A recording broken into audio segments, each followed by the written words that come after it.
led government on this issue. Now, with India's Omicron tally crossing the 200 mark, the centre has issued directive to the states. In a letter to the states, Health Secretary Rajesh Bhushan has asked states to step up measures to contain the Omicron spread. The centre has advised states to activate war rooms, impose night curfews if necessary, and carry out door-to-door searches. The centre has also asked states to enforce home isolation and accelerate measures to ensure 100% vaccination. Jammu, Kashmir and Odisha have recorded first cases of Omicron variant yesterday, the potentially contagious strain now reaching 14 states and union territories. The advisory comes at a time when states like Karnataka, Maharashtra, Goa and Delhi have imposed stringent measures ahead of New Year festivities. Well, if you thought you would let your hair down and party this New Year's, then let me tell you, you are up for a disappointment. And that's because there are many restrictions which have been put in place. Now, what will be the ingredient for this year's New Year's party? Well, it will be masks, social distancing, limited number of people allowed, and very few places which will allow you to come without a vaccine certificate. Now, if we talk about the restaurants, then the DDMA, which is the Delhi Disaster Management Authority, has once again reinforced the 50% capacity, which means if a restaurant has a capacity of 100, even on New Year's, they'll only allow 50 people to be seated in one go.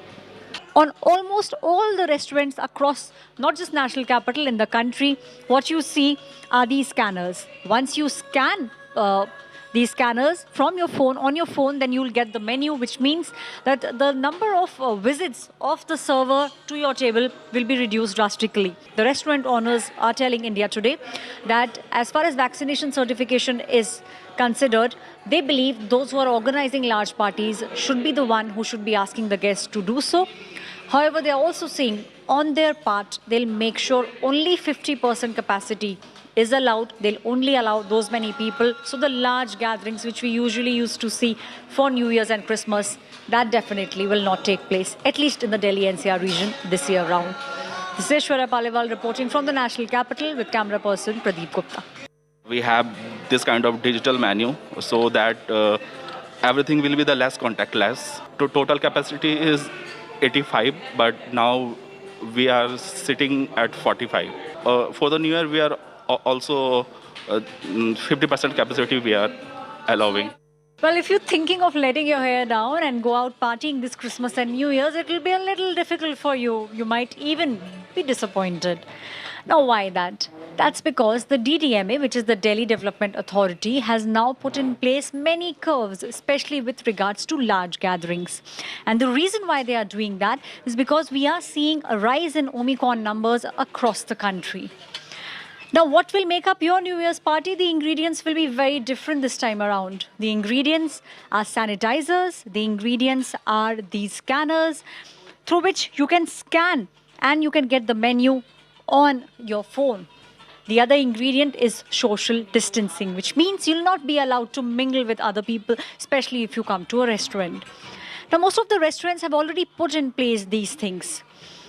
The tables that you see, all of them have a sanitizer. In fact, one thing which most of the restaurants are doing is keeping the middle table empty, which means you can only sit on either this one or that one. You'll not be allowed to sit on this one. Now, say, for example, a restaurant has 100 people who can sit. But during New Year's, Christmas, they will only allow 50 people to sit. And the reason is because they have to follow the 50% seating capacity order. Now, the DDMA also says large gatherings are prohibited, religious gatherings are prohibited, just to make sure we don't see a third wave. And this upcoming festive season should not become a super spreader event. This is Aishwarya Paliwal reporting for India Today with camera person Pradeep Gupta. Association can enforce only morally, but we cannot enforce lawfully because we don't have a power. If you tell somebody something, he feels offended to it. I request also, like my all office bearers or the shopkeepers, we do request people that if they are not wearing the mask, they must wear the mask and then come inside. But usually you don't find such thing happening in Khan Market. If we talk on general, then yes, people are very relaxed. They should all now again come back to the same what we were about 6 months back.